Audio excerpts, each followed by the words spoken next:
Sonic Universe Issue 54.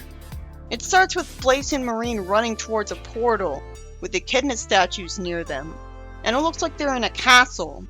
I guess Marine insisted on going along with her. Blaze says that people shouldn't have used the Soul Emerald as their crown jewel. An explosion ends up going behind them, but I guess they've got rings since they survived long enough to get to the portal out of there. Blaze compliments Marine, but no, of course not. Marine didn't build the portal. That would have actually been acknowledging that at the end of Rush Adventures she made a watercraft and vowed to keep getting better at engineering. Instead she found abandoned checkpoints from a busted craft of a zone comp.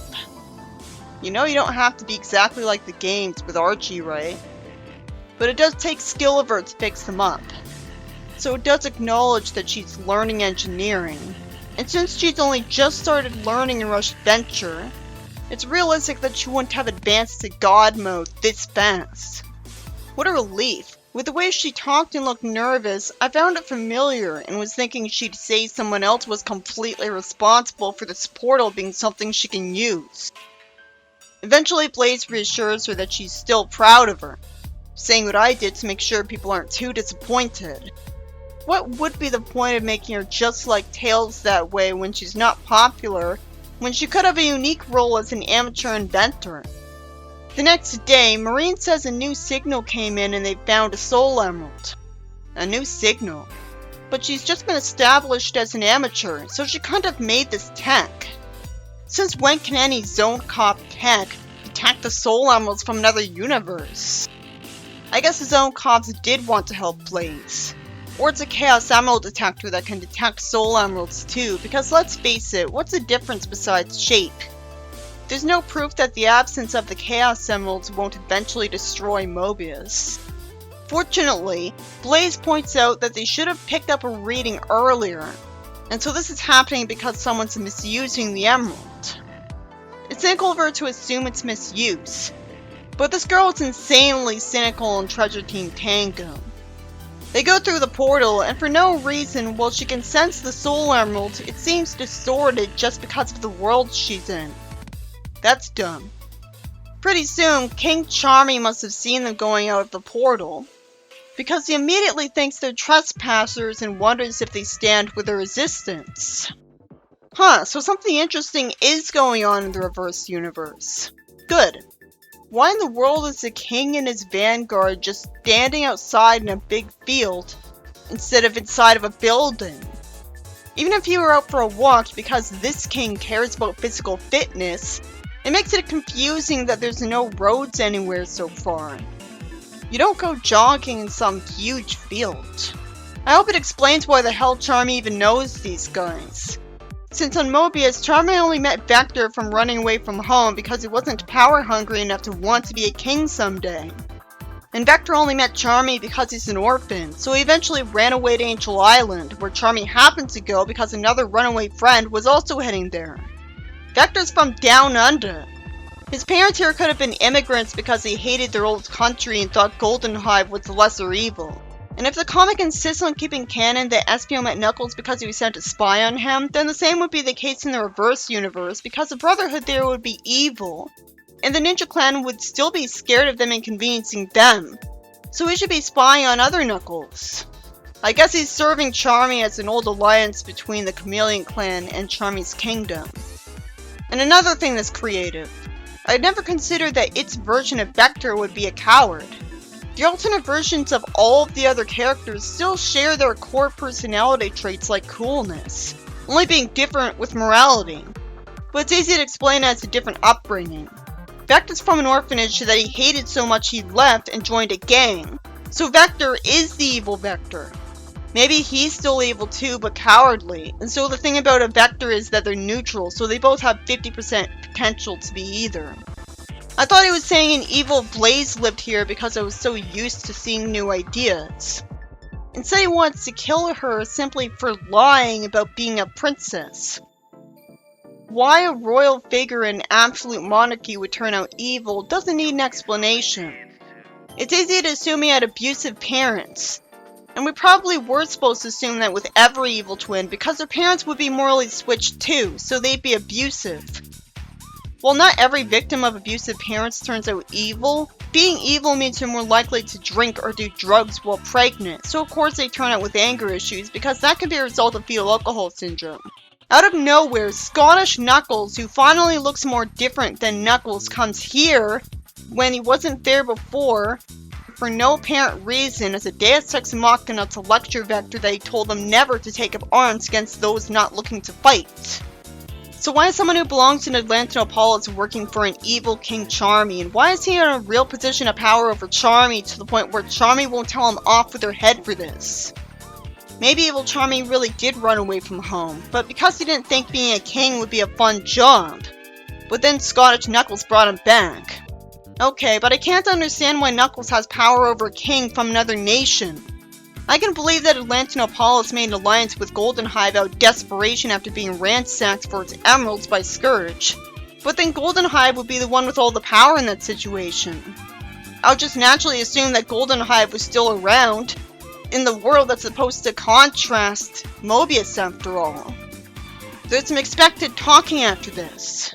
How convenient that King Charmy now thinks he can believe Blaze's claim about being a princess, when he had no reason to change his mind. Oh, Nux says he's the leader of the Orderix and the whole resistance, while thankfully interrupting the king. Wouldn't the king be the leader of the resistance? I guess Scourge revealed to the entire world with irrefutable proof that there's another world with counterparts of the people there to make them feel insecure enough to change their names. And it's conveniently worked for everyone I've seen. But you'd think some people would have still held out. He says his other members are King Charming, Raster, and Sun. There's no reason given for why Espio would choose that name, or why he was given it. Realistically, the evil versions of Espio and Charmy don't get along at all. It reminds me of Fleetway. Then O'Nux smartly ignores the argument and says that another Guardian came romping through here in 44, who he implies to be female. I don't remember that. So it's too bad he doesn't elaborate.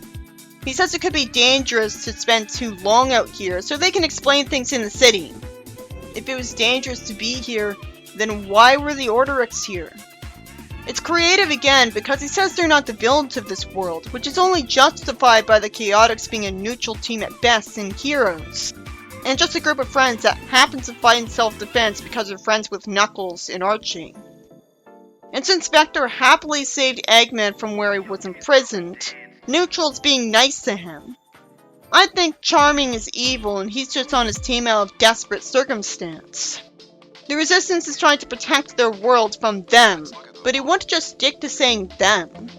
Scourge complains about still being stuck in tunnels and tries to justify it because Miles got the jump on him. He says Vanitas had shown up on this world, so if he'd been in charge when he came here, he could have not decided to find a scepter for him. And it shows him being made to float above him with telekinesis that Vanitas never had. I can assume that Vanitas used cybernetic upgrades to do that, so it is justified in universe that the writer completely ignored Flynn's intention to have Scourge not go work for Vanitas yet again. It's good pacing that it kept this to one panel in a flashback at least. I was expecting a whole scene that picked up from where he left off. That would have taken forever, and I'd rather just instantly cut to being in a new situation. But the good thing about him not working for him again is that it would have been more creative than him just repeating the same plot point. But even if he was just going with his own plan, he would just do what he did all over again. Become the leader of the suppression squad again. At least if he's working for Vanitas, he's also doing something extra on top of that. I sure hope that Vanitas upgraded himself, because if he got upgraded by joining Eggman, then he's literally just Dr. Zachary now. That's not creative. It would actually be impressive if he upgraded himself, because he's supposed to be a scientist. He whines that he's hiding under the castle, and he can't use any of the Anarchy barrels, or the machine will overload. His exposition about stuff he already knows is justified because he's whining, and people whine about stuff they already know for catharsis in real life. Eventually Predator Honk says he spotted Blaze, and Vanitas had already anticipated that she'd come here eventually. I have to assume that he came here because he knew about Blaze looking for the Soul Emeralds. Sonic did meet Blaze when Fiona was still on the team, so he could know she was looking for them and what they looked like because Fiona was told to tell him everything. Why is the evil Castle Acorn still called Castle Scourge? That makes no sense. Miles does graffiti on the wall, and surprisingly, out of nowhere, Alicia lectures him that he's got better things to do than work on his art project, which confirms my headcanon that he's more of an artist than Tails, when she was sucking up to him that he's the real leader last time. Well, things can change over time, but I'd sure like to know why. It's satisfying to see that his friends could get tired of him, though. That gives me hope. But I have to wonder how that's possible if it took so long. Patch Lampshade said he should be finding a way to get rid of Scourge, and Miles says eventually that alterations and maintenance to the castle have been crucial to their success, and eventually says that they saw with their own eyes that their enhanced enforcers kept Scourge at bay. But what does that have to do with them scratching on the wall? Why does nobody point out this? If it wasn't just an art project, she wouldn't call it just an art project. He says once they've beaten the resistance, Alicia will rule the whole world. She'll totally love all of the work that'll be to run. Then a woman warps to them in a polluting puff of smoke, and says they should have more faith in her nephew's abilities, which is sweet.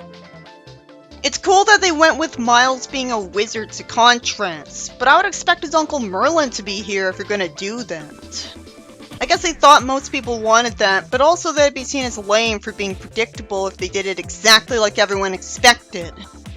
Maybe the Merlin of this world had a sex change. It's possible when they already had a lesbian couple earlier. I'm happier to see an aunt than an uncle, and it's a change of pace. Either that or it is far more believable that a world wouldn't have the entire world's population have exact counterparts to the other world, when the butterfly effect would make that nearly impossible. Different morality could mean different preferences in dating partners. Her parents could have had a girl instead, or an extra kid. I can feel the passion from this writer. He really cared about this to have come up with so many new ideas when he didn't technically have to. That's good, because I was actually reluctant to read this as soon as possible because of how unlikable the evil twins are. This makes up for it because it's still interesting, and it's recapturing the most interesting Archie Sonic's ever been. This alternate universe what-if scenario, where just seeing other counterparts makes me think. So this is why they're tired of him, because he likes her, and they're afraid of her. A woman who came out of nowhere to just now get back into Miles' life. Who knows why she took so long? He would have gotten famous for being with Alicia as soon as he joined her, and that would have been years ago. Well, hopefully she just took this long to find out where Miles was because she's not interested in keeping up with the news, and lives in another country normally, and his parents abandoned him somewhere she didn't know where it was, and she may not have learned where he was. She might not have even known he existed until very recently. She says his magical skills have come a long way. I assume what she's saying here is that he learned to augment, as in add magical power to others. That could only be possible without weakening himself, if how it works is he changes their DNA to be able to tap into the magic that's already all over the world. And I'd say store it, because I hate the idea that any Sonic characters couldn't use their magic any other planet. And he loves being petted with hearts above him, which is a sweet and creative surprise. He's not as one-dimensional now. He also thanks her and calls her Morgana, an auntie even. Doesn't necessarily prove me wrong that she's Merlin, because Merlin could have seen Merlina as the lazy name change it is. And the writer could have also noticed that and thought there'd be backlash because Merlina is already a separate character in the games. Miles is impressively humble by downplaying her praise of him against himself. She also puts her hand on his shoulder. Eventually, after he says he's got magical wards to warn him of any threat, she says his wards can't tell him from where the threat will come because Miles is too lame so far. She shows him in a crystal ball his later threat. And somehow I'm supposed to believe that the other universe, Angel Island, kept the name Demon Island. If Alicia has power over it now because Scourge attacked it, then why would she make sure it keeps that exact name? Keeping it the way it was would be humoring Scourge. She could have changed it to Devil Island if she thought the idea was cool. It's nice of Onux to ask if Blaze is alright. Her caution gets used because she's irrationally scared of seeing the ocean life around her in the tube. Somehow parts of Atlantopolis are still damaged after all this time. Somehow. He even says they're rebuilding.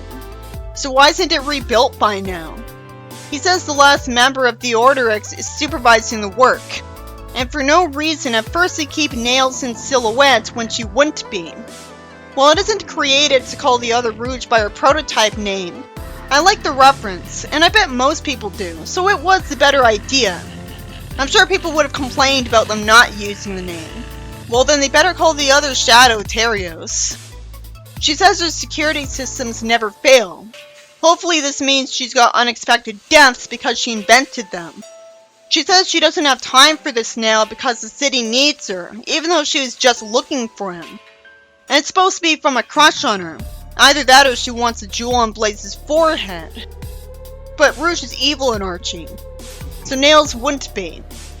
Naturally, Blaze doesn't trust Nails because Rouge tried to destroy her planet. I'm supposed to believe that being loyal to the core is a rare thing on Mobius. Totally ignoring that loyalty can be to the wrong people or things, or go too far to the point of evil fanaticism that makes you mistreat everyone who likes what you don't. It's neutral. Then exposition I already know. He confirms my headcanon that their King Acorn began running the place into the ground. He wanted to wage war and was doing it to rile up his subjects. Why would an absolute monarch think he needs the support of his subjects first to be able to wage war, when he could just enact a draft? They would have fought just as hard in war anyways to protect themselves, and being mad would have made them more likely to make mistakes, and they could have achieved this with negative ad campaigns against other countries without being self-destructive. He's an idiot. I think the many were his former fans trying to defend him any way they could. After a bunch of exposition I already knew, where it at least confirms that the anti-freedom fighters were indeed only nuisances. It's eventually explained that Charming treats his weird-looking fiancée like a slave. I don't see why Lavender is sticking up for him and lying when she isn't on his side. She would be the evil Saffron, so why would she be obedient instead of just running away? Eventually Blaze thanks them, and she eventually says responsibly that she doesn't want them drawn into her quest.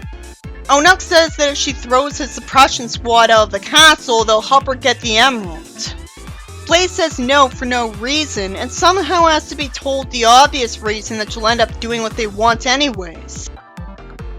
Then out of nowhere, Onux goes into a room bowing and says he's come to the matriarch to pay his respects to someone who's watching his meeting from cameras, who's worried that Blaze might betray him. I don't know who she's supposed to be, because if that was his version of Julie Sue, she'd be his girlfriend, so he wouldn't be treating her like an authority figure. I doubt the writer will make Onux evil, because obviously that'd make the fans mad.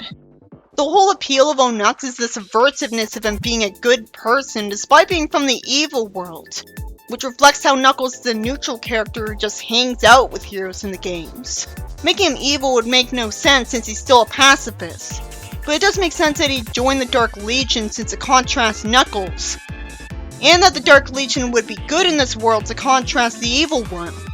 So it's a red herring if the writer knows what he's doing. So is Julie Sue being paranoid? Just because a character is untrusting doesn't mean she's evil. That could just be from the bad parents that she would have had. Julie could just be the leader because the good version of her sister didn't want to rule since she's too humble. Matriarch reminds me of the Albion government, which has nothing to do with the Kidnapolis, so I don't know why that's reversed. They go in front of the castle, and how is Blaze stupid enough to assume this is Cream in a world full of counterparts? At least she asks if it really is her, so there's some doubt. Anti-Cream acts unwaveringly polite in a creepy way, which is more creative, because you'd expect them to jump at the chance to portray an evil twin of hers in the opposite crazy psychopath way that fan animations do with Cream jokingly. She almost crushes her with a falling boulder covered in blue fire, So I guess the reason Blaze dodged it was that she suspected the hand gesture was summoning something against her. And it turns out the enhanced enforcers aren't just random nobodies. In them is another version of Mina and Rang. And the only armadillo I've seen besides Mighty is his sister. So it would have to be her, but she's not dressed like it. Ray's supposed to be on Angel Island. Why is he even here? If it was Mighty, why would Mighty not be red? So it's gotta be his sister. The armadillo can fly. Wait, Mighty's from, like, England. Why in the world is she here? Well, I guess her parents moved to a place that was being run into the ground. The artist is really trying too hard to make Cream look scary. It's not like it's a good fight scene to watch, aside from seeing the new ideas, because you never see the actual impact when the bad guys get hurt. The other Mina has a loud sonic wave producing power, which doesn't make sense for Miles to have figured out to give her. Mina only became a singer because Sonic happened to hear her sing in the shower because he was already her friend and cared enough about her to encourage her into being a pop singer. Nails thinks that the evil Cream got turned into a monster, but it's the evil Cream. Why would she have known her in the past to know for sure? It's also new that Sun can shoot a laser from his hand. Nothing else interesting is being introduced. It turns out Evil Cream can take a new form that actually does sort of look menacing, and she throws a dead Chow as a weapon. And it's rare for a character to get elbowed in the series in a fight. Someone called Mangle ends up accidentally hurt. I don't know why that's the name. Onux decides to retreat while Blaze uses fire to make it so that they can get away. Since Blaze got told that one of the bad guys could have been good before she was transformed, she could be thinking there's a possibility all of them are and could be returned to normal. So even if she wasn't a pacifist, she'd still not risk killing them with her fire. Because they're organic beings, I was never wondering why she wasn't using her overpowered firepower to instantly win the fight. This is how you do a Blaze story right reboot. Blaze barely had any experience fighting people with fire, so she doesn't know how to both burn them with it and hold back so that she won't kill them. It was never established that she could throw a big fireball at them that would be low enough temperature that it'd only instantly debilitate them. Raster says he's scared of fire, so he thinks they could have Blaze scare the evil Ray with it, but logically all of them would be scared of it. And we get to see Marine land in a puddle. At least she hasn't been really annoying. Eventually, after somehow Raster forgets Sun's full title or won't be respectful enough to use it despite being polite, he tells Sun to keep the armadillo occupied and tells Blaze to try to contain the squirrel. It's good to give him something to contribute this way. But they could have also had him be a good fighter. To be fair, maybe people wouldn't have liked Blaze making the plan, insisting that she didn't make plans in the gangs, and so it's just making her Sally for good. But I would have expected her to have made a plan in Rush Adventure at some point. Or was it seriously just Tails and Sonic because of preferential treatment? That story is too forgettable for me to remember all of its little details, because it's in visual novel style. Blaze traps the evil Ray called the dark and edgy name of Pain. Buns shows up to help by trapping someone and stuff. Since there's trees around them and her teammates in between her and Evil Cream, it makes sense that she can't just trap everybody fighting her by making a really big fire orb. But she should do that the next time she approaches them. Surprisingly, it ends up turning out that they're gonna run away from the fight, but still one of them says that if they go to the castle again, there will be another fight, when they have no reason to believe the heroes won't follow them because they came here to get to the castle. Surprisingly, Blaze hopes she impressed people by taunting a brainwashed slave with fire that she had no way of knowing was always evil for sure. It's unusually cruel for a former bullying victim actually, so maybe it was out of character. And surprisingly again, Buns taunts her that she doesn't swing that way. Onux says thanks for responding to his message for help that the good version of Eggman heard and relayed to her. It's nice of Onux to ask if everyone else is alright. Blaze notices that Marine's not with her, and the story ends expecting us to care that Marine's going to get kidnapped by Miles, because she somehow stayed knocked out for all that time for narrative plot convenience's sake. I just hope that turning her back to normal doesn't rob her of the powers she'll get from this, because then it'll all be worth it. This was by Calvin Sky. This was actually a fantastic issue because of the sheer amount of creativity it had, and the relatively good pacing, and the story making sense. With the arc far from over, I like that's already foreshadowing that Miles' friends are going to get tired of him, so he won't be compelled to do what they want anymore. Blaze goes to what was originally called the Reverse Universe, because Vanitas found her emerald first, and she detected it with abandoned zone comp tech when it was used in some vague machine of his, which I assume was there because they were chasing Eggman Nega, and they left some stuff behind when he shot a craft of theirs. I mean, it happened in Treasure Team Tango, so why not? But to get there in the tunnels below the castle, she joins the other Chaotix, who are conveniently a resistance against Miles instead of a dictator's vanguard that all know each other anyways for some reason. I could come up with answers for why. It still should have been explained, like why Morgana took so long to find Miles. She tries and fails to beat a team of magically enhanced people. I guess she was too startled by seeing them at first, and too scared by seeing Cream, to immediately surround them in a fire orb. And even if she did, she wouldn't be able to leave and go to the castle. It's just a shame that Morgana is evil. Hopefully she's only evil because she actually supports Miles because she loves him. And if she actually loved him, then if he gave up on trying to constantly take back the castle, then she would humor him. I'm relieved that there wasn't much focus on Scourge and Fiona, since they are unlikable here. The other characters were more interesting.